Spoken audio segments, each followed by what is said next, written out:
قربانی به مذهب ما واجب است و بعض تعداد علما به عنوان سنت برش میبیند.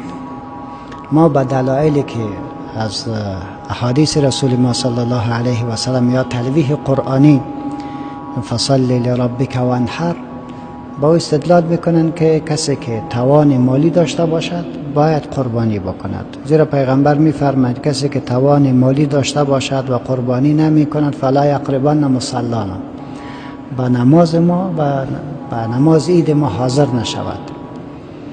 بعد در رابطه به ای که قربانی با زکات چطور معیار را برش بسنجیم است که زکات خو هرگاه که ما پولی که 84.4 گرم طلا است با اون مقدار پیسه ما برسه که غالبا در 1,75,000 افغانی شاید شود، بعد سر ما زکات لازم است. ولی چه وقت زکات لازم است؟ هنگامی که سری پول ما 1 سال بگذرد.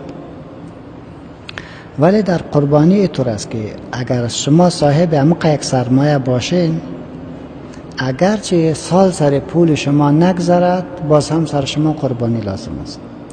فرق دویش است که شما داشته باشین به طور مثال 1 لک روپیه نقد که در این صورت سر شما زکات نیست، ولی بعضی از اجناس در خانه باشد که اضافی است، او برای تو نیست. یعنی به طور مثال تو ضرورت داری به یک موتر اضافی دیگه هم داری، بنابراین در این صورت اگرچه تو زکات نمیدی ولی قربانی سرت است. گپ سوال شما که عرض کردین که هرگاه 1 نفر قربانی در فامیل میکنه او رئیس فامیل است، هرگاه او قربانی کرد خداوند متعال از دیگه هم قربانیش قبول میکنه و ان شاء الله العزیز. زیرا حدیث رسول ما صلی الله علیه و سلم در این صریح هست، نباید تعویلش بکنیم که این قربانی را خدای از طرف ما و از امتم بپذیر. دقیق شدین؟ از طرف ما و از امتم بپذیر. ان شاء الله که رئیس فامیل میکند به کلگی شامل میشه.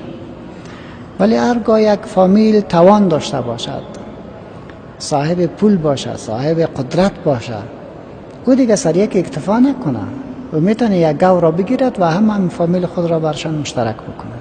و جزاکم الله خیر.